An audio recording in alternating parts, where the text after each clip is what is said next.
আর এই ওয়ার্ডটা তাণ্ডবটা এটা অলরেডি আমি যা শুনছি যে ভীষণ চর্চায় আছে, মানুষের মুখে মুখে তাণ্ডব। এমনকি আমাদের থিমটা ভাইরাল হওয়ার পর আমি বিভিন্ন রাজনৈতিক নিউজেও দেখছি মানুষ তাণ্ডব ওয়ার্ডটা খুব ইউজ করছে। তো দেখো সিংহাসন সেম সাইজের কিন্তু ছোট ছোট সিংহাসন কিন্তু ইউজ করা হয়েছে। দেখো মা দুর্গা, যেটা কিন্তু এখন কিন্তু রং কাজ চলছে, ইয়েলো কালারের লাইট বা বাল্ব বলা যেতে পারে, সেগুলো কিন্তু লাগানো হয়েছে, দেখতে কিন্তু বেশ ভালো লাগছে, এটা কিন্তু মানতেই হবে বস।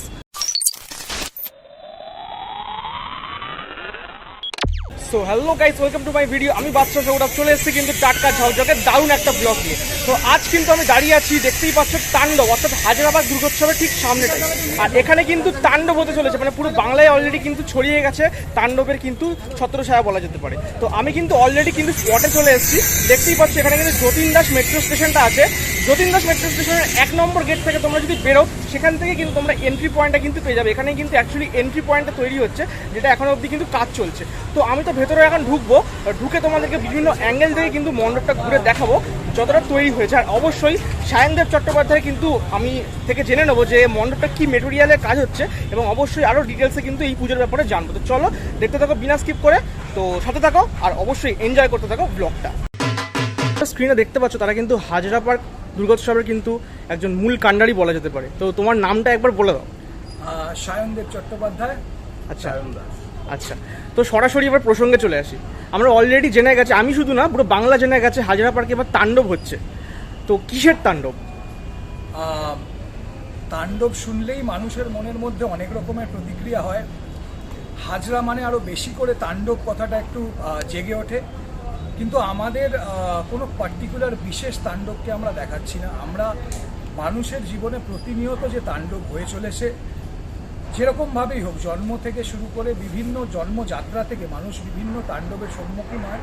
সেই পুরো জীবনযাত্রার মধ্যে মানুষের সাথে যা হচ্ছে, মানুষ যা করছে, সেই পুরো বাস্তব চরিত্রটা কিন্তু আমরা আমাদের মণ্ডপে এই জীবনযাত্রাকে তুলে ধরেছি। আচ্ছা, এটাই হলো তাণ্ডব। তো কি কি মেটেরিয়াল ইউজ হচ্ছে মণ্ডপে? দেখো, আমাদের সাবজেক্টটা যেটা হলো, মানুষকে আমরা দেখাতে চাইছি তাণ্ডব, যেটা আগেই বললাম। বাইরে মানুষ, আমরা এবছর 2020 এবং 21-এ আমরা যেটা কোনোদিন ভেবে উঠতে পারিনি যে আমরা 1 মাসের ওপর বাড়িতে বন্ধ অবস্থায় থাকবো, যেখানে আমাদের জীবন নিয়ে আমাদের সংশয় থাকবে, সেটা আমরা মনে করেছি এক তাণ্ডব। আমরা আমফান দেখেছি, যে ঝড়ের জন্য আমরা প্রস্তুত ছিলাম না, যে প্রকৃতির সামনে যে আমরা কিছুই না, সেটা আমাদের কিন্তু প্রাকৃতিক তাণ্ডবের মধ্যে আমরা বুঝেছি। তো মানুষ যখন ঢুকছে, মানুষ একটা এই প্রাকৃতিক তাণ্ডব প্রথমে চোখে দেখতে পারবে এবং মনে করতে পারবে ঠিক এই সিচুয়েশন হয়তো আমরা কিছুদিন আগে দেখেছি। আমাদের প্যান্ডেলে খুব সিম্পল জিনিসপত্র আমরা ইউজ করেছি। আমরা কাঠ ইউজ করেছি, আমরা বাঁশ ইউজ করেছি, আমরা টিন ইউজ করেছি, আমরা কিছু কাপড় ইউজ করেছি। খুব সিম্পলের ওপর আমাদের জিনিসপত্র আছে, যেটা মানে প্রত্যেক দিন হয়তো আমাদের কাজে লাগে এরকম। তো তাণ্ডব দেখানোর জন্য সিম্পল জিনিসই দরকার। কারণ আমার জীবনের, আমাকে যদি কেউ জিজ্ঞেস করে প্রথম তাণ্ডব কি, আমি বলবো আমার ছোটবেলা প্রথমবার অঙ্ক পরীক্ষা দিতে গেছি, সেটাই আমার কাছে একটা তাণ্ডব। সবটাই খুব মানে একটা সিম্পল জীবনযাত্রা দেখাতে গেলে যা যা দেখাতে হয় সেই সবই। কিছু তিরপল ইউজ হয়েছে, আমাদের ব্ল্যাক মাস্কিং ইউজ হয়েছে। তো এই পুরো জিনিসটাই ইউজ করা হয়েছে এই প্যান্ডেলের মধ্যে। কোনোটাই মানে নেচারকে ক্ষতি করার মতো আমরা কোনো জিনিস এখানে ইউজ করছি। তো এক কথায় বলা যেতে পারে সাধারণের মধ্যে অসাধারণ কিছু করতে চাইছো তোমরা। অ্যাবসলিউটলি টার্গেট এটাই। কারণ 2 বছর পর আমি আর সায়ন, মানে সায়ন আর সায়ন মাস্ক ছাড়া দাঁড়িয়ে আছে, সামনে বাদশাও মাস্ক ছাড়া। এটা আমাদের কাছে নজিরবিহীন। আমরা 2 বছর এই ইন্টারভিউটা মাস্ক করে দিয়েছি। আমরা একটা ভয় যে আমার পাশের লোকটার মধ্যে কোভিড ভাইরাস নেই, তো এখন সেই ভয়টা অনেকটা কেটে গেছে। সেই তাণ্ডবকে আমরা এগিয়ে মানুষই তাণ্ডব থেকে বার করতে পারেন। কারণ কোভিডের পর যে ভ্যাকসিন তৈরি হয়েছে, আমরা আমাদের শরীরের ইমিউনিটির জন্য যে লড়াইটা করেছি, নিজেরাই করেছি। অর্থাৎ আমাদের জীবনের যে জীবনযাত্রার যে তাণ্ডব, সেই ডিস্ট্রাকশন থেকে সেই ক্রিয়েশন, এটা কিন্তু পুরোটাই মানুষ কেন্দ্রিক। এবং আমরা ভগবানকে কিন্তু মানুষ হিসেবে কেউ দেখিনি, আমরা কিন্তু একটা স্পিরিচুয়ালি ভগবানের সাথে কানেক্টেড। তো এই পার্টটাও কিন্তু আমরা একটা হাইলাইট করতে চাইছি, যে ভগবানের যে তাণ্ডব, সেই তাণ্ডব কিন্তু পুরোপুরি মনের মধ্যে। ভগবানের সাথে মানুষের কানেকশনটা মনে, সেটা হয়তো কোনো মেটেরিয়ালিস্টিক নয়। এরকম অনেক কিছু সাবজেক্ট আছে যেটা মানুষ ভীষণভাবে রিলেট করতে পারবেন, এখানে আসলে রিলেট করতে পারবেন। অ্যাবসলিউটলি, একদম। তো দর্শকদের উদ্দেশ্যে কবে মণ্ডপটা তোমরা খুলছো? আমাদের উদ্বোধন তৃতীয়ার দিন সন্ধ্যে 6টার সময় আমাদের উদ্বোধন। তৃতীয়ার দিন আমাদের দর্শকের জন্য ওই উদ্বোধনের পর খুলে যাচ্ছে, তারপর তো 24 ঘন্টাই প্যান্ডেল খোলা। আমরা আশা করছি মানুষ অসংখ্য সংখ্যায় আসবে। বাচ্চা, তোমার এই ব্লগের মধ্যে দিয়ে মানুষের কাছে এটাই আমাদের রিকোয়েস্ট বা এটাই আমাদের জানানোর দরকার যে হাজরা মোড়, এখানে আসতে কাউকে নতুন করে ডাইরেকশন দেওয়ার দরকার নেই।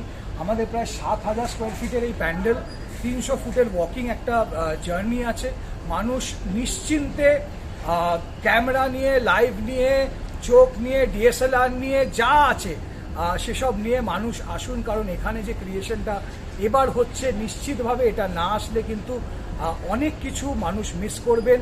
একটা ফটোগ্রাফির জন্য আইডিয়াল প্লেস, নিজের রিফ্লেকশনের জন্য আইডিয়াল প্লেস। আর এই ওয়ার্ডটা, তাণ্ডবটা, এটা অলরেডি আমি যা শুনছি যে ভীষণ চর্চায় আছে, মানুষের মুখে মুখে তাণ্ডব। এমনকি আমাদের থিমটা ভাইরাল হওয়ার পর আমি বিভিন্ন রাজনৈতিক নিউজেও দেখছি মানুষ তাণ্ডব ওয়ার্ডটা খুব ইউজ করছে।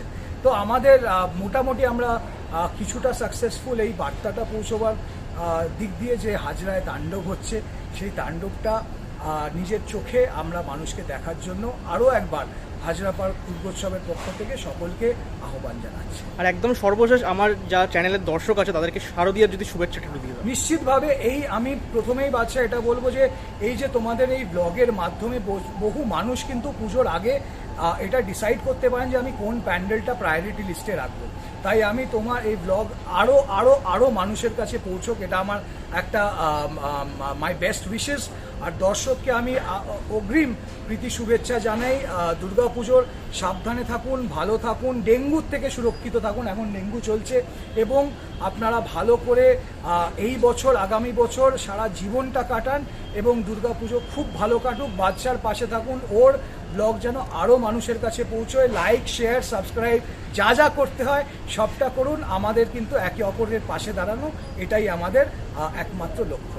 সকলে ভালো থাকবেন। Thank you so much. তোমাদের দুজনকেই ধন্যবাদ।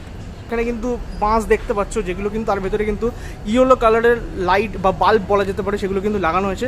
দেখতে কিন্তু বেশ ভালো লাগছে, এটা কিন্তু মানতেই হবে বস। তো চলো এখন কিন্তু আমরা আরও সামনের দিকে যাব। এদিকেই কিন্তু মা অর্থাৎ দেবী বসে আছে, তো সেই দিকেই আমি কিন্তু এখন যাচ্ছি।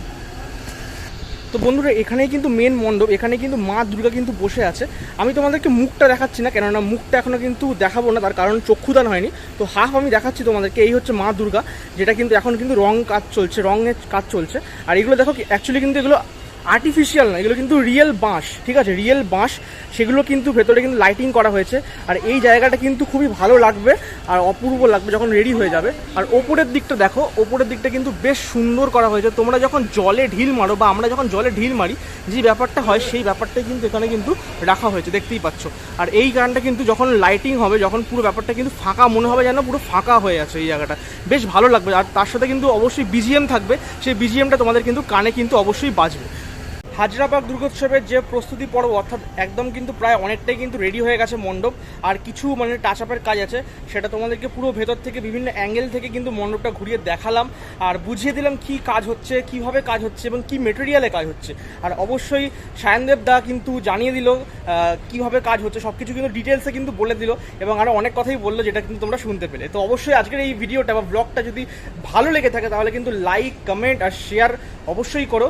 আর সায়নদা যখন বলেছে সাবস্ক্রাইব করার কথা, তখন আমার তো কিছু বলার মানে এখানে কথাই নয়। তো অবশ্যই কিন্তু সাবস্ক্রাইবটা করে দিও যারা বিনা সাবস্ক্রাইবে এখনও অবধি দেখে যাচ্ছ, কেননা সাবস্ক্রাইব করলে কিন্তু অনেক ভালো ভালো আপডেট কিন্তু তোমরা পাবে বিভিন্ন রকম পুজোর। তো চলো আজকের মধ্যে এখান থেকে বিদায় নিচ্ছি, দেখা হবে পরবর্তী ভিডিওতে। পরবর্তী ভিডিও মানেও কিন্তু দুর্গাপুজোর আপডেট। তো চলো, গুড বাই।